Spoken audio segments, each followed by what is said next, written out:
Marami yung gustong magpunta dito sa Canada, pero ang tanong, para sa'yo ba talaga itong bansang to?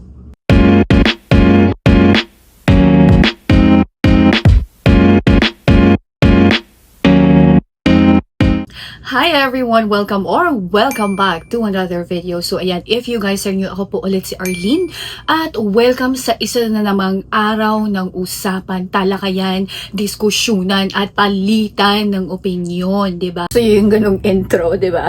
So anyways, for today's video, isama rin natin yung mga last na episodes natin about yung totoong kondisyon dito sa Canada. Kung worth it pa nga ba, kung hindi na worth it, kung mas maganda ba dito sa Canada or sa kung saang mang bansa, 'di ba?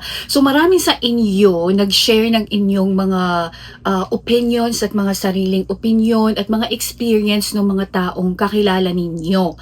So meron yung iba sinasabi nila na hindi na worth it sa Canada, hindi na siya gaya 50 years ago, 100 years ago, ganon. Meron naman yung mga iba na nagsasabi na mas maganda pa rin dito sa Canada compared sa Pilipinas. Pero, meron pa tayong naiisang tanong na kailangan nating sagutin, which is kung para kanino ba talaga ang Canada? Because aminin na natin, 'di ba, hindi naman lahat is para talaga sa Canada. So, yun yung parang idadissect natin sa mga realities or sa facts dito sa Canada ngayong 2026. So, before tayo magsimula or umpisahan natin yung video na to by revisiting kung ano ba talaga yung mga realidad ngayon dito sa Canada. So, 'di ba?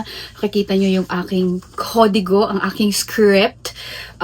But kung napanood na ninyo yung mga last na videos natin, I'm pretty sure that aware na kayo kasi inuulit-ulit natin siya, 'di ba? Pero kung bago ka pa lang dito sa ating video or kung hindi nag-stick sa yung mga pinag-usapan natin, ulitin lang natin para maging aware tayo sa kung ano yung mga realidad na nga dito. So unang-una, yung cost living is mataas na talaga. Again, meron yung mga nakikita ko na compared 50 years ago, nung 1990s, mas mataas na ang cost of living ngayon. Totoo yan, 'di ba? And yung opinion ko lagi dito is saan ba yung nag-stuck yung cost of living, 'di ba? Kung ikukumpara mo siya 40 years ago, 30 years ago, tumaas na po talaga. Ngayon, kung ikukumpara natin ang Canada ngayon versus sa mga ibang bansa, yan definitely mataas ang cost of living, 'di ba? Yun yung reality. According nga daw sa Statistics Canada at sa CMHC, tuloy-tuloy pa din ang pag-increase ng mga rent at housing cost, especially sa mga bigger cities like sa Toronto at saka sa Vancouver. Sa Vancouver. Pangalawa, ang job market is mas competitive na siya ngayon versus before. So, according sa Government of Canada Job Bank, gusto nyo yun, lagi akong may source, mas mahirap na daw ngayon ang mga entry level na mga office roles, pero at the same time, meron pa ding shortages dun sa mga ibang industries. Another thing na kailangan malaman, especially nung mga nagpaplano na magpunta dito sa Canada or yung mga interested na parang i-explore yung kanilang mga opportunities kung paano pumunta dito sa Canada. So, ang immigration na po ngayon is mas selective na sila. So, ayon sa IRCC, which is yung Immigration, Refugees and Citizenship Canada, mas targeted na daw ang kanilang mga immigration programs. Ang ibig sabihin nito, mas mahigpit na sila ngayon, mas selective na sila kung sino yung mga papapasukin nila dito sa Canada at nilimitahan na nila yung number of people na papapasukin nila. So again, kung napanood niyo yung mga last na videos natin, ang pinaka-affected talaga dito is yung mga international student or yung mga temporary visa worker. So, sa lahat-lahat ng mga sinabi natin, ang tanong is, para kanino nga ba ang Canada? 'Di ba? Sa tingin mo, para kanino ang Canada? Well, technically, ang Canada is open for everybody. But it doesn't mean to say that para sa lahat. Like selected lang talaga yung mga pwedeng maging suwak or parang pwedeng makitaan nila ng oportunidad yung bansang ito. 'di ba? So unang-una, ang sabi nila dito is ito ay ayon po sa Government of Canada Job Bank at sa IRCC. Ang Canada ay para doon sa mga tao na meron silang in-demand na mga skills. So ano ba yung mga in-demand na skills, yung mga may shortages or industries na may shortages dito sa Canada. So syempre, healthcare mga professionals. So isa na dyan yung mga nurses, yung mga caregivers, mga nursing aides, mga ganyan. Kasi kulang po talaga ang Canada. Kahit ang dami ng Pilipino ngayon, girl, dito sa Canada, kulang pa din sila sa mga healthcare workers. Pangalawa is yung mga skilled trades, so mga electricians, mga welders, mga mechanics, ganon. And syempre yung mga nasa industry ng tech at mga experience ng mga professionals. So, ibig sabihin kung nandito ka sa field na ganito, is mas marami pang opportunity para sa'yo dito sa Canada. It doesn't necessarily mean na when it comes to immigration is makakapasok ka na agad pag meron kayong mga skill set na ganito. So, siguro mas mabilis siya or mas madali siya para dun sa mga tao na nandito na sa Canada or yung mga papunta pa lang dito sa Canada na meron na kayong mga skill set na ganito. Siguro mas parang mabilis yung paghanap ninyo ng trabaho versus doon sa mga tao na wala silang mga skills na ganito, kasi pwede rin naman na kung wala kang skill set na ganito or wala kang diploma dito sa mga to is kailangan mong bumalik sa pag-aaral. So yun lang yung parang difference between yung tao na meron ng skill set or yung mga tao na wala pang skill set, because it could take years, di ba? Kasi mag-aaral ka pa, lalo na pag nursing, ang dami mga chichiboneches na mga units or mga courses na kailangan mong i-take as prerequisites before you can even like enroll dun sa actual na nursing program. Hindi siya gaya sa Pilipinas na kung gusto mong mag-nursing, idediretso ka lang dun sa university tapos mag-a-apply ka. Dito, hindi. So may mga prerequisites na kailangan mong kumpletuhin. Another thing na gustong i-highlight is dun sa mga skilled trades, like yun nga yung mga welders, mga technician, in demand po yan talaga dito at matataas yung kanilang mga sweldo. Alam mo yun, yung mga tubero, mga ganyan. Mas matataas pa ang sweldo ng mga yan compared dun sa mga parang office jobs, mga ganon. Pangalawa, at importante ito, but this is also something that I've been repeating doon sa mga last na videos natin. So, ano nga ba to? Ano nga ba ito?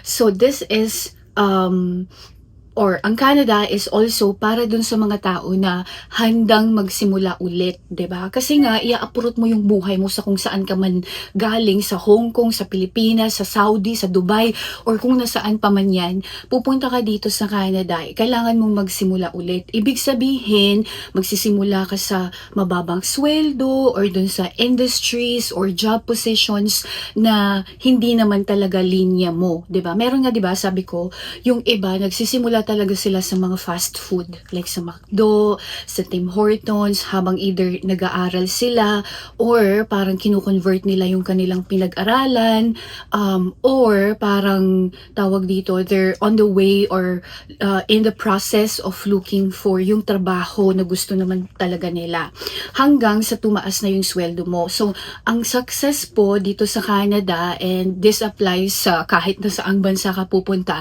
hindi po talaga siya mangyayari overnight. So kung meron kayong mga naririnig or parang nababasa na parang, oh, after 1 year, after 2 years, yayaman ka na, makakabili ka na ng bahay, makakabili ka na ng brand new car, mga ganyan, hindi yan totoo.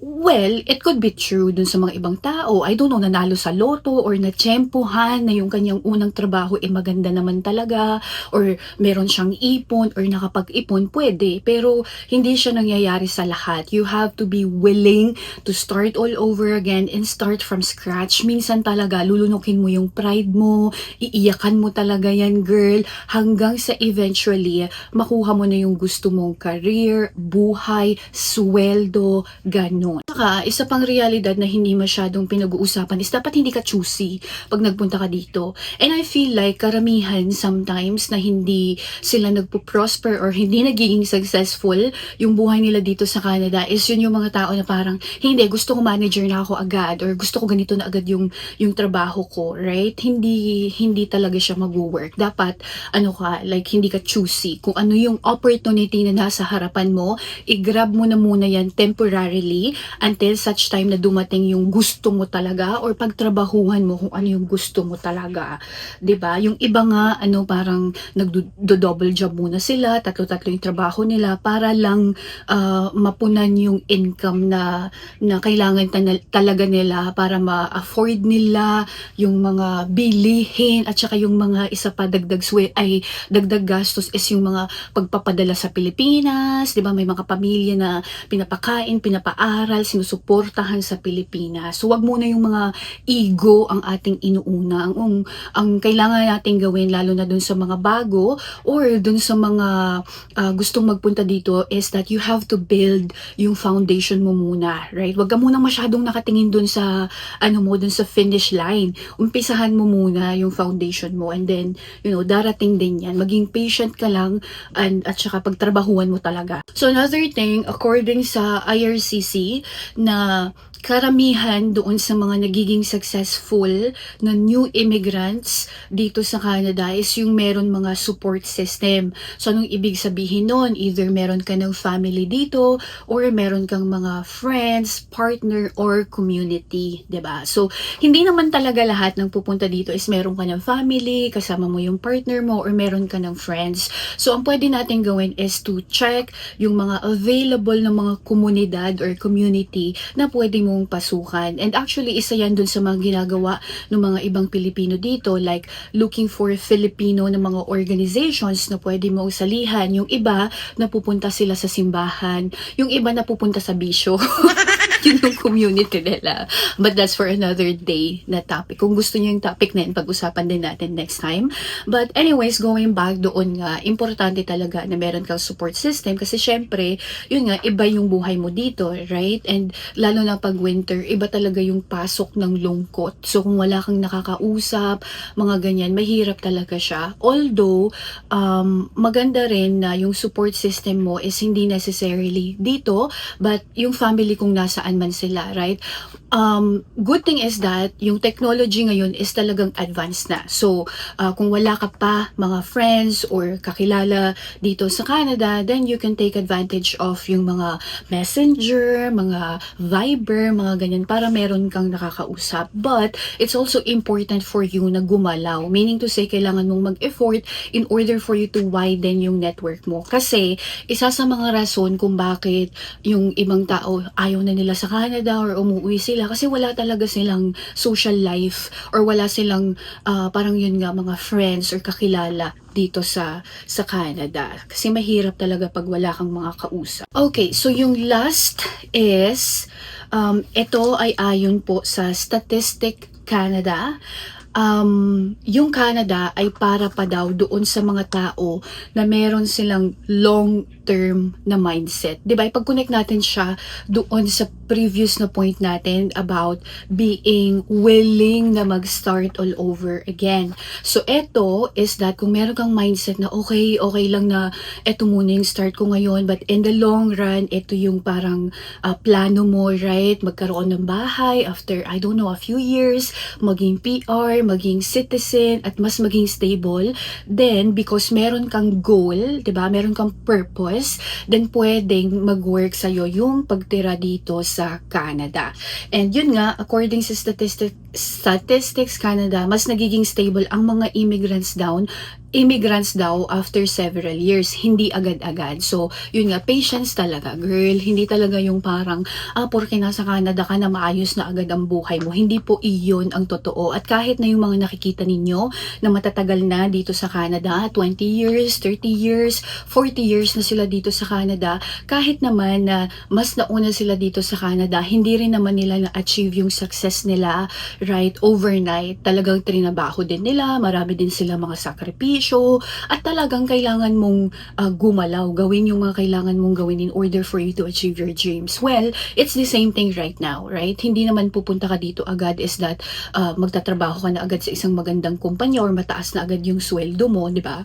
Kailangan mo talaga na willing mag-start all over again and be open that as long as you continue kung ano man yung pagsisikap mo is that eventually magpe-pay off siya. So, in reverse, para naman hindi sa kanila or para kanino hindi ang Canada. Tama ba yun yung sinabi ko? 'Di ba? Para kanino hindi ideal ang Canada. So yun.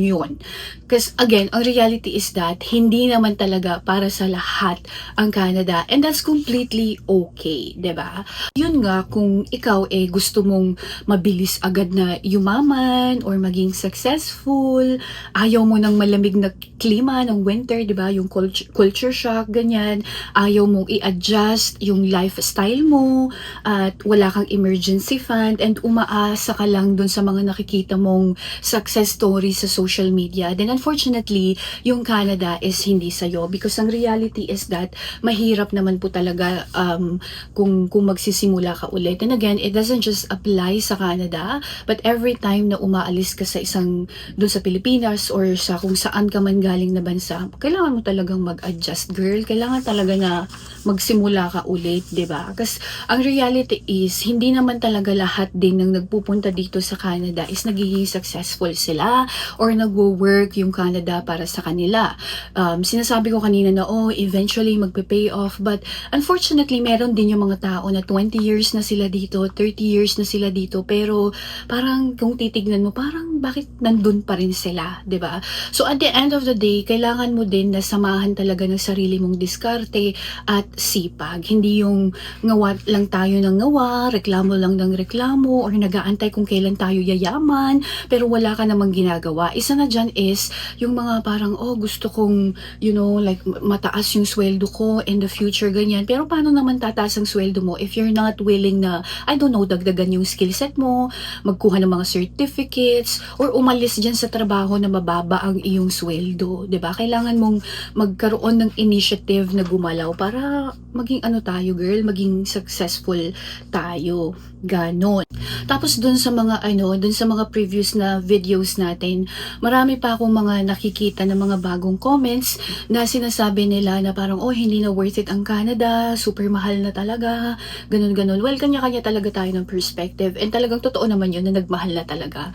Uulitin ko lang ulit yung aking opinion na, girl, saan ba talaga hindi nagmahal, 'di ba? Mahal na din talaga at wala naman po talagang perpekto na bansa, 'di ba?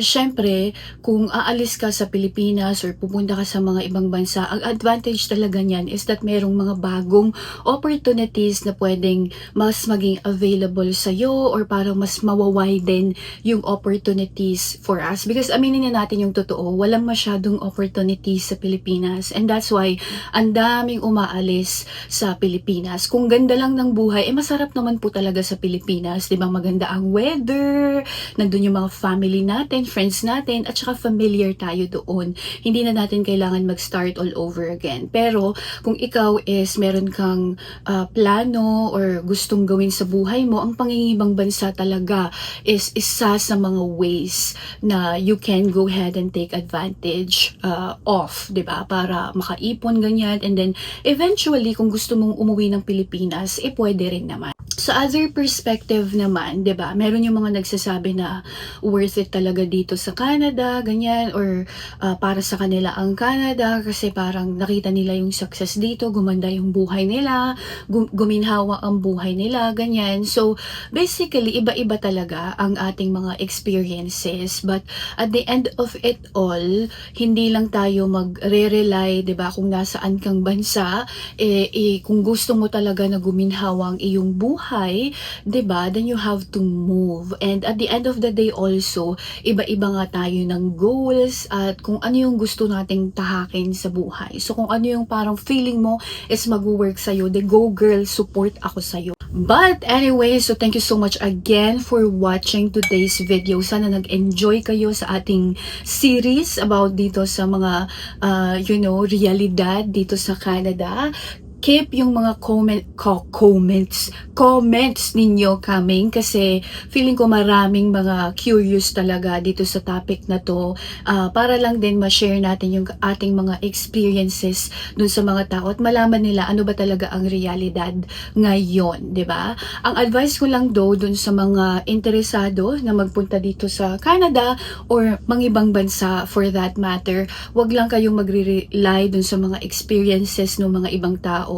Always take it with a grain of salt. Ano bang nangyayari, girl, sa pronunciation ko ngayong araw na to?